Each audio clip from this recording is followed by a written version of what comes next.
Bonjour à tous et bienvenue pour ce deuxième webinaire thématique consacré à un sujet très actuel puisqu'il s'agit du Ramadan. Est-ce que ça vaut le coup de venir voyager à Dubaï pendant le Ramadan?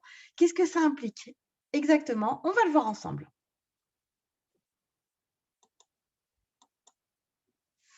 Alors le Ramadan, qu'est-ce que c'est? Le Ramadan, c'est la période la plus sacrée de l'année.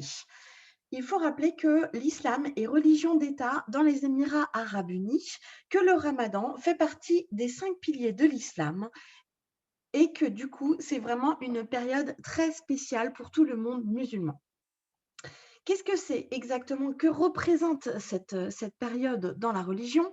C'est la période où le Coran a été révélé pour la première fois au prophète Mahomet. Pendant cette période, les musulmans vont être en pleine période d'introspection. Ils vont se recentrer sur leur foi et la place de la religion dans leur vie. Et d'une manière plus générale, ça va être une période où ils vont réfléchir aux actions qu'ils ont mises en place, à la personne qu'ils veulent être et à la place qu'ils peuvent prendre dans la société en étant une meilleure personne. Qu'est-ce que ça implique d'être à Dubaï pendant cette période du Ramadan? Concrètement, pas grand-chose. Il faut rappeler que Dubaï est une ville cosmopolite où l'ouverture d'esprit est presque une deuxième nature. Plus de 90% de la population est étrangère et n'est pas de confession musulmane et que du coup, pour la plupart de ses habitants, ça ne change rien à leur quotidien. Donc, ce n'est pas clairement pas un obstacle de visiter Dubaï à cette période, même si la pratique du jeûne autour de soi peut être une expérience assez inhabituelle. C'est, faut le rappeler, une période propice à la découverte, au partage, au respect et à la tolérance. En revanche, pour les personnes qui souhaitent profiter du côté, fête, hein, les fêtards, de Dubaï, là, c'est clairement une période où je ne vous conseille pas de vous rendre à Dubaï parce que toutes les discothèques sont fermées et aucun concert n'est organisé sur cette période. On se on se concentre, comme on a pu, en parler précédemment, sur des valeurs, qui sont autres, la famille, les amis, échange, convivialité, mais d'une autre manière.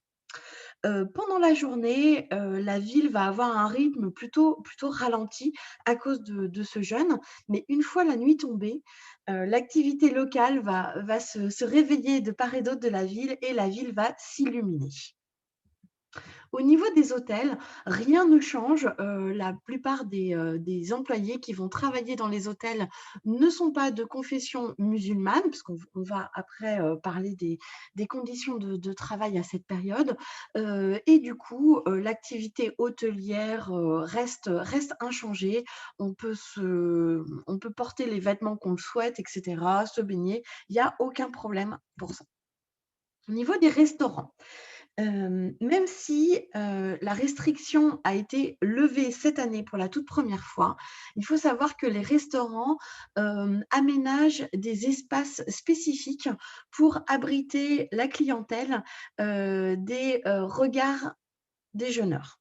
Ce qui veut dire que, de l'extérieur, il va y avoir des stores, des paravents qui vont être installés, sur les devantures, qui permettent vraiment d'occulter, ce qui se passe à l'intérieur aux personnes qui sont à l'extérieur du restaurant.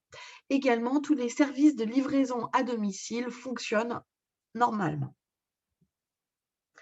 Le jeûne. Alors, le jeûne, il va commencer dès les premières lueurs de l'aube et se terminer au coucher du soleil. Pendant la journée, il faut savoir qu'il est strictement interdit de manger, boire, fumer, également de mâcher du chewing-gum en public, vraiment dans l'espace du public au sens large, à savoir dans la rue, également dans les transports en commun, mais il ne faut pas oublier en voiture. Même si on est dans sa propre voiture de location, il est strictement interdit de s'adonner à une de ces activités. Également, il faut éviter les marques d'affection en public, sauf envers les enfants bien sûr, et également de désaffection. Donc tout ce qui est dispute, insulte, sont vraiment très mal prises pendant cette période-là. Je vous déconseille également de tenter l'ivresse en public. Là, c'est vraiment un coup à se retrouver au poste. Naturellement, certaines personnes sont dispensées de jeûne pendant cette période sacrée, à savoir les enfants, les personnes fragiles, les personnes âgées, les femmes enceintes ou les personnes malades, bien sûr.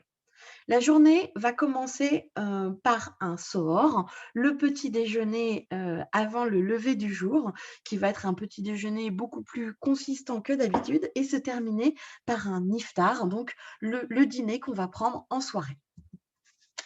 Justement, parlons un petit peu plus des iftars.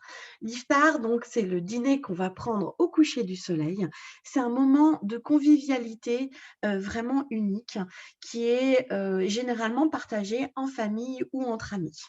Pendant cette période, les restaurants vont tous avoir leur propre iftar et ils vont rivaliser de créativité sur cette période en créant des menus spéciaux, généralement qui vont changer tous les jours, avec une carte extrêmement riche.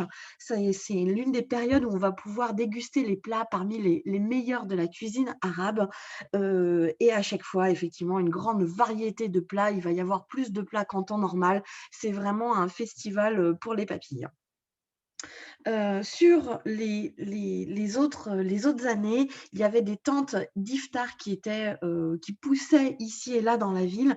Naturellement, cette année, avec la situation sanitaire, ces tentes ont été interdites et ces iftars sont maintenant organisés directement par les restaurants dans leur structure. Il faut savoir d'ailleurs que, si vous séjournez dans des hôtels comme par exemple l'Atlantis, ils proposent leurs propres iftars qui sont des moments juste magiques avec une décoration, digne des 1001 nuits qui va être créée pour cette période. Donc vraiment, je vous conseille d'y assister, que ce soit avec des amis musulmans ou non, parce qu'il faut savoir que, c'est vraiment une période de partage et de convivialité et donc c'est une ambiance très agréable et festive qu'il y a en cette période. Quelle tenue porter quand on est à Dubaï sur cette période? Bah, je dirais simplement, d'être plus respectueux et plus discret qu'en temps normal.